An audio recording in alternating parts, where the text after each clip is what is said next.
Okay, welcome to Into the Channel podcast, primarily about women's football. I'm your host, Dino Decespedes, and as always, I'm joined by my co-host, Mr. Grant Engle. What is up, man?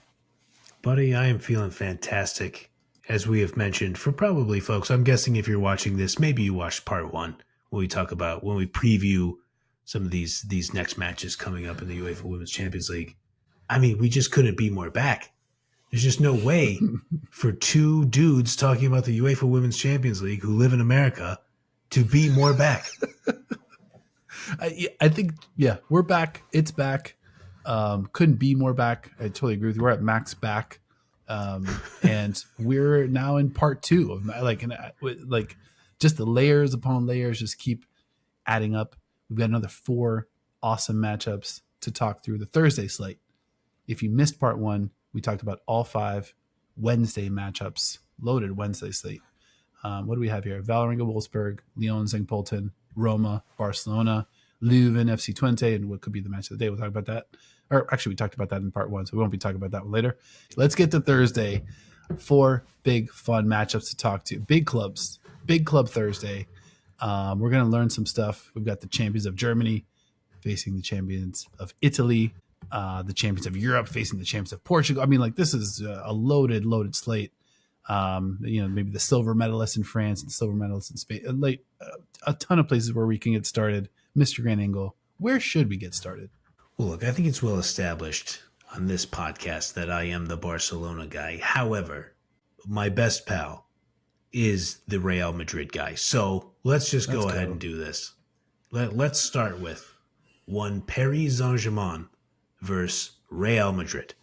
Goodness gracious. Obviously, a lot to talk about. The Real Madrid's victory.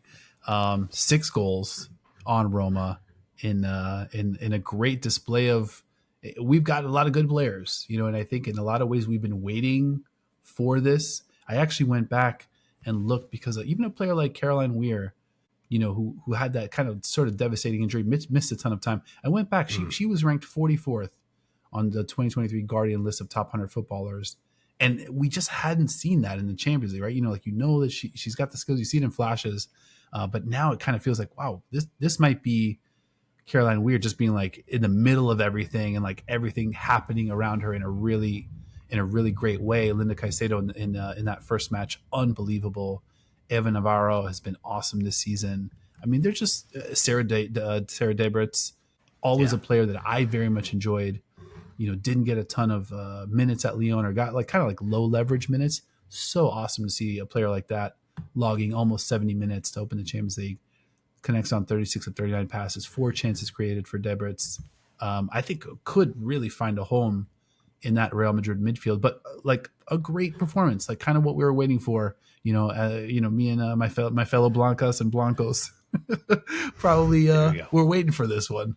And you should be. I mean, I think there's no it's been discussed that Real Madrid as a club wanted to throw their hat in the ring of playing in Liga F. Pardon me my ignorance. If one of our pals could remind me, they acquired a Liga F team and then just kind of microwaved it and just put them in Real Madrid shirts and just said, hey, we're going to start investing in women's football. If there's one thing we know about Real Madrid, there's no half-stepping. They're going to try to go out here and try to win trophies because they are Real Madrid. So when they pick up an Alba Redondo, when they develop Linda Caicedo, when they pick up Felipe Angeldal, Sarah Debritz, these type of players, they are here to lift trophies. And they have an incredibly tall task playing in the same league as Barcelona. But what's Real Madrid going to do? Be oh, well, I guess we can't beat Barcelona. No, that's not in their DNA. They're going to try to make this club as great as they possibly can. This women's team as great as they possibly can. And I think, in that 6-2 drubbing, we've watched them grow up a little bit just in these past 2 years of the Champions League. When we first started covering it in 23-24, it was disappointing. And then last year in the 24-25 Champions League, they got better. I don't think they're accepting anything less than another step in this tournament. I think it's got to be quarterfinals for Madrid, especially chasing, Barcelona. And they probably want to see if they can crack into the semis somehow. They certainly have the talent. You mentioned, Linda Caicedo, 3 assists in this one, 5 chances created, and just, dazzling. Not a player that you could do a whole lot with. I think Naomi Feller has been really good as well. Yep. Just getting into dangerous areas, being like really creative, and we talked about some of these teams looking risk averse. She's the opposite of that. She'll take a crack. It doesn't really matter if she's got if she's got a little crevice, she's going to try to make something happen, and super skilled. I just really like this team. I think, this is a team that I think has the belief. I think that first season 23 where we were covering didn't seem like they had that belief. I think they were really very much in Barcelona's shadow. They're still in Barcelona's shadow, but I think they at least feel like they could punch with them. And we've seen them, compete with Barcelona, stay on the same pitch. This is a different look, Barca. But again, this is a long tournament, and there's time for Madrid to grow into this tournament. And they're heading to Paris to take on PSG. Olga Carmona revenge match. A lot of revenge on the on the docket, this week.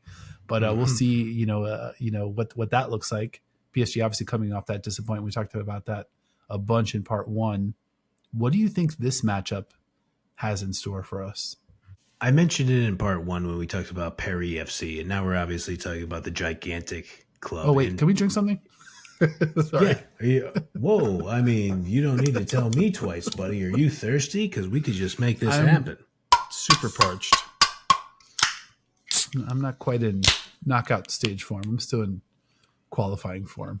No, it's totally understandable. I am drinking, and how fitting is it? They were talking about Real Madrid. We're talking about like a team from a Spanish-speaking country. I'm drinking El Suenito Brewery out of Seattle, and even more appropriate, Night Shift. There you go. This is a delicious brewery in the Fremont neighborhood of lovely Seattle, Washington, and they just make they have some heaters, dude. It's an absolutely phenomenal brewery. El Sueñito, I think that's like a little sleep or a little dream or a little sleepy. Yeah, it matches. I think it matches the motif of the can. For the Sleepy Boys podcast as well. Could the synergy be synergizing anymore? Jesus, I didn't even realize that. Yeah, I feel bad that we get a free plug, but I'll talk about that one later. We'll work PSG. It out. So, look, with PSG, I thought Jennifer Etchegeni looked good in some spots. Jackie Gronin had a tough own goal versus Wolfsburg. I'm referring to PSG's match versus Wolfsburg. But what I think we might discover here, I'm going to go out on a limb, and I don't think it's just the El Suenito beverage talking here. I think we might be in a spot where we see that Real Madrid might be on a different tier than PSG. I'm telling you, man, I'm a little down on PSG after seeing that performance versus Wolfsburg, and I don't have any reason to doubt Real Madrid. We already talked about it. Like, they have a lot of good players. They seem to have a good plan. I don't know, man. I have a feeling if I could just go out, I'm going to go out and make the prediction. I think this might be a 3-1 in favor of Las Blancas. Whoa. In France, because I think the gap might be that big. Real Madrid dominated Eintracht Frankfurt 5-1 on aggregate to make the league phase. That's not a bullshit team. That team was like pushing for 100%. Crown Bundesliga title way down the stretch last year. Probably was as good, or maybe, I don't know. I would have liked to see PSG, Eintracht Frankfurt, down the stretch on a neutral field last season. But PSG, my issue with PSG, this is a high variance team. You don't really get teams that can beat Real Madrid, 2-1 or 2-0 at home, and that can also lose 4-0 to Wolfsburg, and kind of look like the same team, so I think that's probably what PSG is going to look like. I think we're going to get a lot of up and down performances. This team's going to look like a team that could crack the semifinals, or a team that's not going to make the top 12. And I think they might look like that in the same match. They might look like that in this match against Real Madrid. So we'll be watching, and it'll just be a matter of, can they put it together, enough over the next 5 matches to kind of stay alive. That's kind of like the game that they're playing, because let's see who they've got, down the stretch. They're hosting Real Madrid. They've got to go to Manchester United. Then PSG hosts Bayern Munich. Then they host Leuven, who we've talked about, and then they finish the league phase at Benfica. So That's a tough stretch. there's a lot of losable, Yeah. drawable, dates on the calendar. They're gonna have to, they're gonna need a solid performance against Real Madrid, because if they come out and they lay another egg at home, you could see the spirits of that side, especially a truncated league phase. Again, only 10 weeks. This thing wraps up in December. So, I mean, if you're already way, way behind the eight ball, you can see a team being like, maybe we kind of switch gears a little bit, and this is not the year that we kind of make it happen. 2 matches probably a little early, but if they kind of no-show this one, I could see some of the air getting let out of those sails. I think that's totally fair. And I think, who will be oddly disappointed by that will be Lyon, because Lyon is in a position to now be looking at Paris FC and Paris Saint-Germain and looking at them going, don't you embarrass us. And they might just be embarrassing them out here. They might just be embarrassing the Premier League. And you talked about it in the last episode, which obviously everybody should go watch. It's absolutely free on YouTube. I don't know why you would not watch it. Is that we might be in a space where people who have loved to dog on Liga F and say that Barcelona's out here beating a bunch of plumbers, that maybe Liga F it gets to kind of walk around here and say, hey, Real Madrid, Atletico Madrid, not so bad, huh? Maybe our league is better than everybody thought. Yeah, and it could just be evolving that way. That could be what we're seeing happening in real time. But I do want to talk about the next matchup on the Thursday slate. Benfica hosting the holders, my Arsenal. Benfica obviously not the start. I don't think either of these teams the start that they were looking for. What are you going to expect? I mean, are we expecting like an Arsenal bounce back? Usually in this spot, Arsenal will kind of like lay a big number on a Benfica side that doesn't really have the same bite offensively, not a ton to be scared of. I can see Arsenal getting a little bit busy in this one, but Benfica is tough. They're physical. They're going to be there for all those duels. They're going to make you feel them. They play with a ton of pride, but I think the talent disparity probably just too big. What's going to be your expectation with this one? I think all of our pals who might listen to sports radio, not necessarily American sports radio, because I know they use these clever tricks over in Europe on Talk Sport and various other networks. So this is going to be me as a Manchester City supporter and just a giant Arsenal hater. Here's the trick that I'm going to use. Arsenal better win this match big, or they should be disappointed. Or maybe this Champions League won't go like it did last time, where like a lot of things had to go right for them to lift the trophy. Hey. Yes, they lifted they lifted the trophy. Congratulations to them. But why are we talking about old shit? I'm talking about this year. So like I think if you're Arsenal, yes, like you made some unforced errors and you made some unforced errors versus Lyon, and you can take something away from that and be like, hey, if we play Lyon again in the knockout round, we should be better. But also, why were you so nervous making those errors against Lyon? And so you got to beat Benfica. Sorry, go ahead. No, real quick on that. You're totally right that the mistakes were the difference in the match. Mm-hmm. But for most of the rest of the match, Lyon also outplayed Arsenal. That's a big problem. Like, they didn't score in those like outplaying moments. They scored in the mistake moments. So it's like, yeah, you could eliminate those mistakes, but doesn't necessarily mean you're going to win that match. 100%. And so, well, before I say that though, I do want to point out that Caitlin Ford could have had the equalizer versus Lyon in that second half. I think it was relatively early in the second half. Sorry, my memory is a little cruddy on some of this stuff, but you can't take a moral victory after you lift the Champions League trophy. There are no moral victories against Lyon if you're Arsenal. Like, you have to be like, okay, we lost. It's a fine margin. We got to do better. So it goes back to my hater opinion that you should beat Benfica by 2 goals. And if you don't, then maybe you need to be thinking about what the rest of this tournament is going to look like for you. Yeah, I mean, Benfica didn't, they kind of hung in some spots. So you look at touch, sure. They were able to advance the ball essentially versus Juventus. touches in the opposing half, 146 to 121. Benfica sort of in the ballpark. Touches in the opposition box against Juventus, 35-23 in the ballpark again. But just 4 chances created for Benfica. So it's like they've got the possession. They can kind of knock it around. They can kind of hold it a little bit. But tip of the spear, just kind of not there. And against this Arsenal side, unless it's a super spirited effort, I think it could be 2 goals would be that would probably be like on par for what I'd be expecting even on the road. But I could absolutely see Arsenal kind of like hanging a big number here and just kind of getting on track mentally. This is a spot where this isn't a team that you have necessarily circled on the calendar. Could be a tricky environment, but this is a get right game for sure. So I kind of agree with you there. I'm gonna join you in putting a little pressure on Arsenal to kind of put together a good showing here. But I do want to scoot ahead. Another really intriguing matchup: Atletico Madrid, who obviously smacks St. Polten and then gets smacked by Barcelona in their home league, hosting Manchester United, who also made their debut last week in this tournament. What are you expecting in this one? If I had $1 for every time I watched an Atletico Madrid match and said, quote, I like the look of this Atletico team, then I would have at least $5 or $6.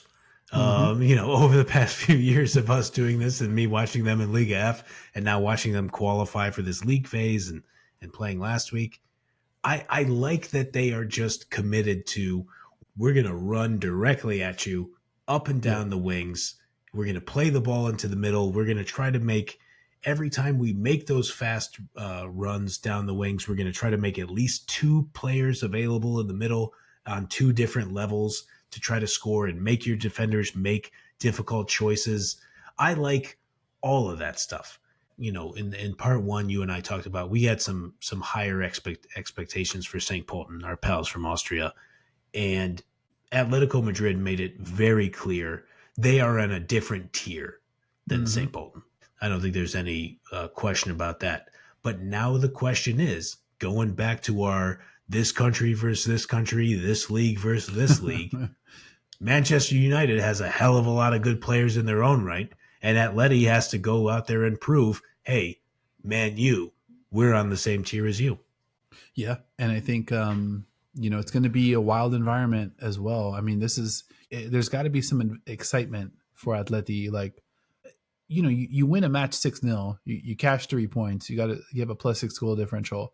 You're probably feeling like you've got a shot, right, to advance, to certainly be part of that top 12 mix, and then see how long you could survive there. So very excited to see what happens from that standpoint. Their attackers are just very, aggressive, willing to make runs. They play together. Like, there's a great connectivity kind of in every direction. A lot of times you'll just see the ball kind of going player A to player B, A to B, A to B, A to B. But I think Atleti, they mix it up really, really well. And they just kind of keep defenses on their heels.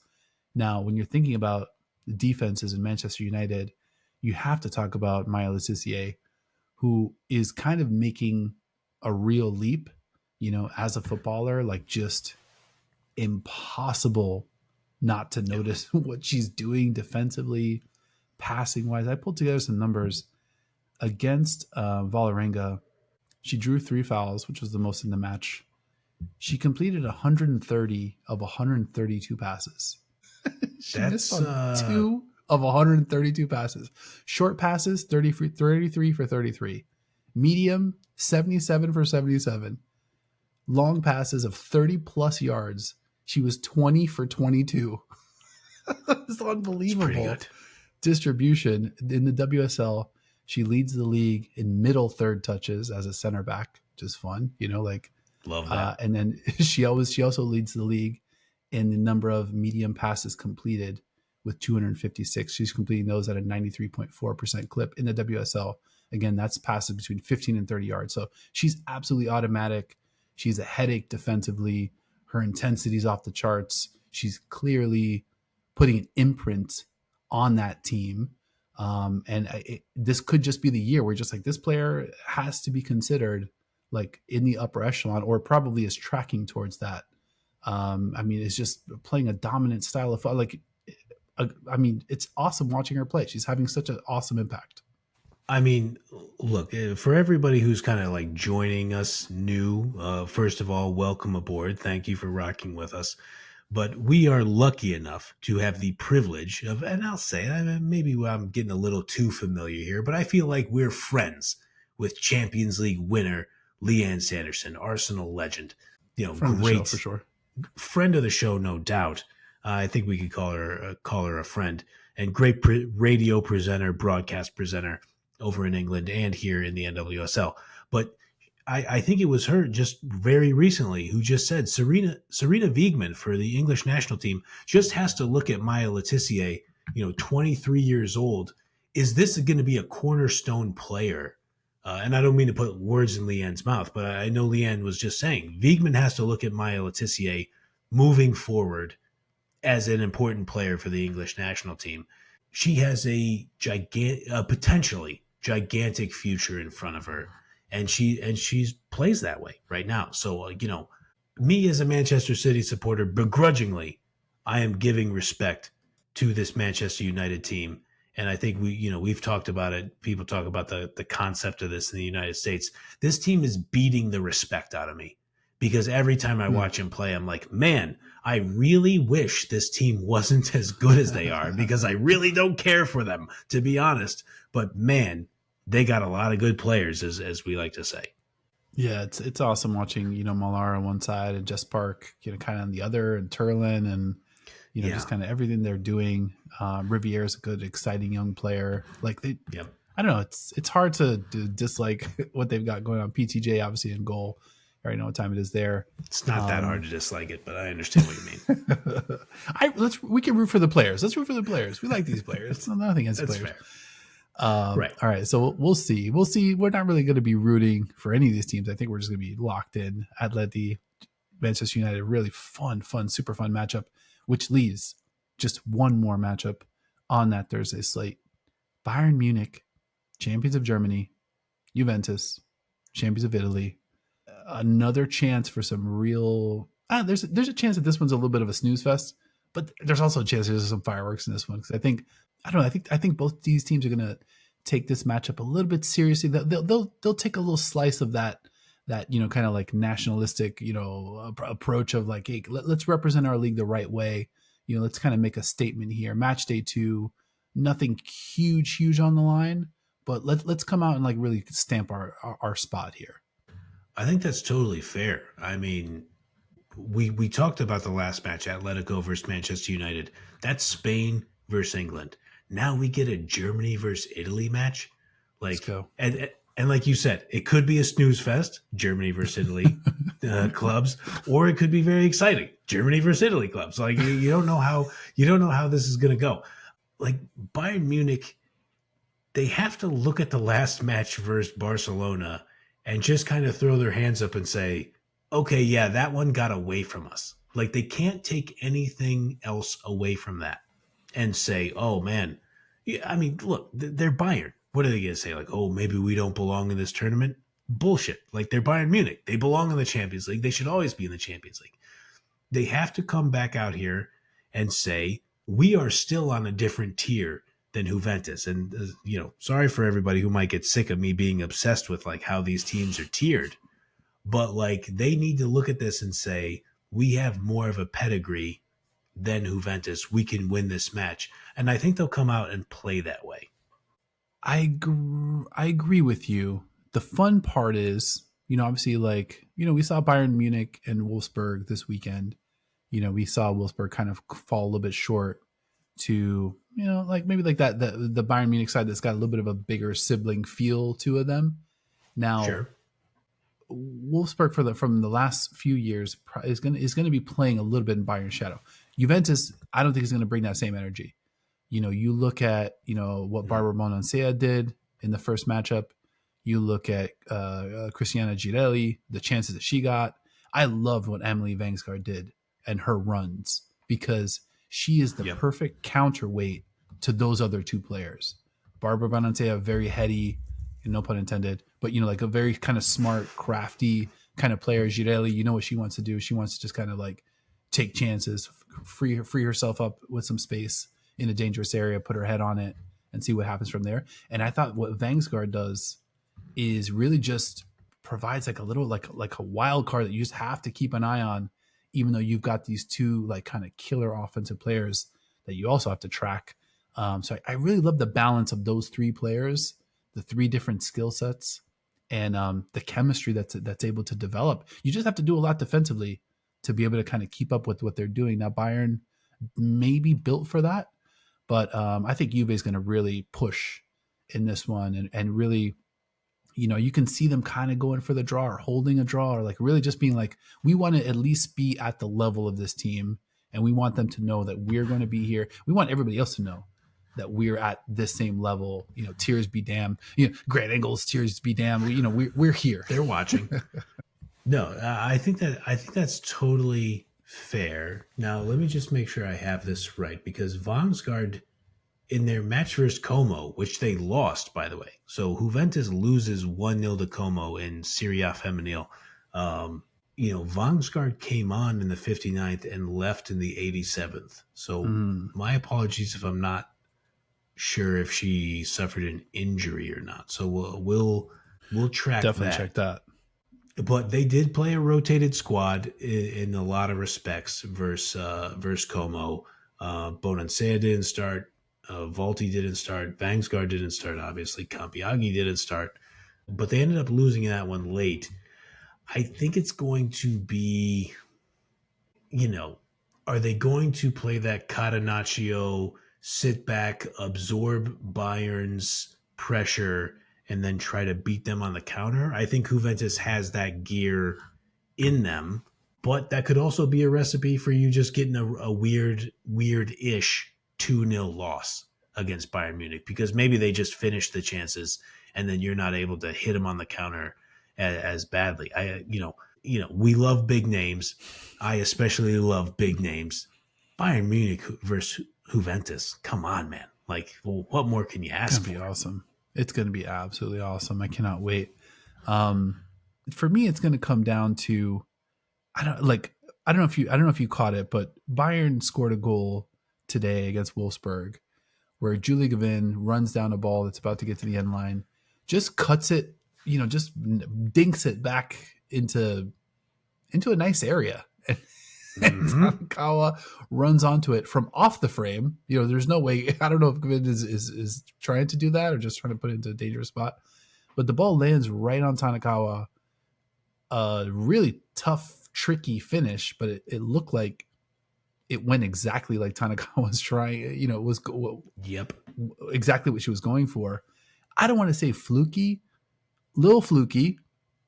And I feel like Bayern's goals sometimes are, it's like you might get a Leah Schuler, kind of like a skipped header, or they get a lot of own goals. Like they do a lot of positive stuff, but I don't know that they have outside of Kalabu. Like, I don't know if they have somebody that you're just terrified of that's going to really be able to break you. So I'd really be interested if Juventus is able to shade some defense to Bull's side, kind of play them heads up a little bit, get a little bit aggressive so that it's not just Juve sitting back and Bayern trying to kind of go at the bus. I think it's going to be a little bit more open than that. And I think Juve, in spots at least, I think we're going to see them really go for it. It's going to make for like I said, just an awesome matchup.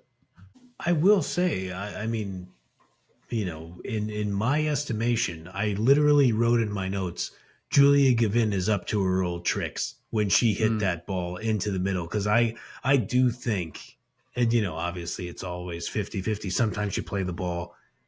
Well, it's not always 50-50, but what I'm trying to say here is that sometimes you play the ball into a dangerous area and say, hey, let me see what happens. I wouldn't put it past Julia Gavin to have said, Tanakawa will get there. Let me just put this ball right in that general spot, because she is such a genius. That match over against Wolfsburg over the weekend was her first full 90 as far as I can tell since the MCL injury in the Euros. And she looked fast. She looked smart. She looked active. And obviously that pays gigantic dividends for Bayern Munich. So, it's one of those things, we talked about it when we talked about Barcelona in part one. They didn't look terrible versus Barcelona. They're just not on that tier. Barcelona's living in a different tier. I thought this was a typo, and it could have very well been a typo, but according to FBref, the XG for Barcelona Bayern Munich was 2.0 to 0.5. A big difference between 0.5? 0.5 for Bayern, 2.0 for Barcelona. But Barcelona scores 7 goals. It's like, I'm not sure if there's I'm not sure who's doing the math on that, if that's correct. I assume it's correct because all the other XG lines look correct. But, they just unloaded on Bayern, and you can definitely expect a bounce back for sure. Seeing Gvin back in the mix, I absolutely love. I wanted to kind of like throw you a bit of a curveball. Apologies for that. No, we tried to record a preview that got a little bit derailed, so apologies for not having a pre-match day 1 preview. But we didn't really ever get a chance to make any predictions on who we like top 4, who we like top 12. I'm not sure if you have those handy. Oh boy! All right, let me grab them. All right, so I got it pulled up. So I mean, if we're asking in this context, I have Bayern Munich 6th on my list. Bayern 6th. Okay. I've also got them 6th. Right. So you don't have them top 4. Who do you have top 4? I have Barcelona, and I mean, Barcelona lives in their own tier, in my view. Just fair. Kind of like almost in the world. Now, Kansas City Current is not competing in this tournament, so we'll leave them out of it for now. Separate tier. Separate list of tiers. My top 4, I have Barcelona, Lyon, Chelsea, Arsenal. All right. I've got Madrid instead of Chelsea. Late switch. I changed it. I like that. I think Chelsea's too flat. I think Madrid's going to make it happen. So that would put, me, Chelsea. And we could just do 5 to 12. So that leaves me with Chelsea, Bayern, who we mentioned. Wolfsburg's got to be in that mix. That's 3. Manchester United, that's 4. Twente, I'm going to put them in my top 12. Atleti's in my top 12. And I've got 2 more spots, Juventus. And then I've got to pick one from Vålerenga, St. Polten, PSG, Leuven. I'm going to put Leuven in my top 12. Oh, my God. You're the best. You're just the best in the world at this. That's so fantastic. I thought I was doing something spicy because I put Leuven over Perry FC, and I was like, that'll be cool. I'm gonna show them we saw them play. They weren't almost pretty much over them. Well, no. I mean, before they started, because we created before. I totally cheated. I updated mine. My bad. I cheated. Okay. No. That's totally fair. We did see a game be played. So here's my top 12 before the tournament started. I have Barcelona, Lyon, Chelsea, Arsenal. Then I have in the second tier Real Madrid, Bayern Munich, Wolfsburg, Manchester United, begrudgingly. And then I have Benfica, Atleti, Roma, Twente. So I have, Juventus, Paris Saint-Germain, St. Polten, Vålerenga, Leuven, and Perry FC. I have them all missing that knockout stage. So you've got Roma and Benfica in, right? I do. And then, so that means I have Leuven, and who else do I have? And Twente in. You don't have Twente. I have Twente in. I have Twente was my last team in, if we could use NCAA basketball parlance. I have Atleti in. Do you not have Atleti in? I have Atleti in. So my 4 out are PSG. It's 4 out, right? 12. Oh, no, it's 18. It's 6 out. Okay. Yeah, I have PSG. Out. PSG's out. They stink. St. Polten's out. That's 2. Yes. Vålerenga's out. That's 3. Yep. For me, Roma's out. That's 4. Paris FC's out. That's 5. Benfica's out 6. Those are my 6 out. Okay. So the difference is I have Roma in. That's the only difference? And you have Leuven in, right? All right. Let's go. Love it. And then we have some discrepancy top 4. Oh, tasty. Very exciting. Well, I'm glad we kind of went back and squared the circle on that and got our takes on wax. I appreciate you for playing along with me. Of course. Like if match day 1 was any indication, how good is this tournament going to be? I mean, this is going to be. Look, I had my doubts, I had my questions with the change in format of the Champions League, the league phase, and all this stuff, and like who's getting into what pots and all this stuff. That was a bummer. Yes, yeah. Right. But after match day 1, and even when you and I were kind of talking about this, like leading up to the preview that didn't happen, but we kind of had our fun preview where we drafted the match day 1 matches. Like, you know, UEFA, I have my qualms with everything you do. It seems like you've done another good job. Yeah. I say UEFA and FIFA, man, I hate a lot of the things you do, but I'm always watching. You always get me there. True. UEFA's, I feel like they're like half a tier above the terrible organizations ahead of FIFA. We can talk about that one later. Quick episode calendar. Go back and listen to part 1 if you missed that. We hit all of the Wednesday matchups, and we're going to have some NWSL playoff talk looming. And then we'll be back next week as well into the Champions League again. We'll recap match day 2. Take a quick look ahead. We'll look down the road to match day 3, November 11th, November 12th. Those will be here before we know it. Cannot wait for match day 3. But before we get to that, with match day 2, there's some match day 2 business to iron out.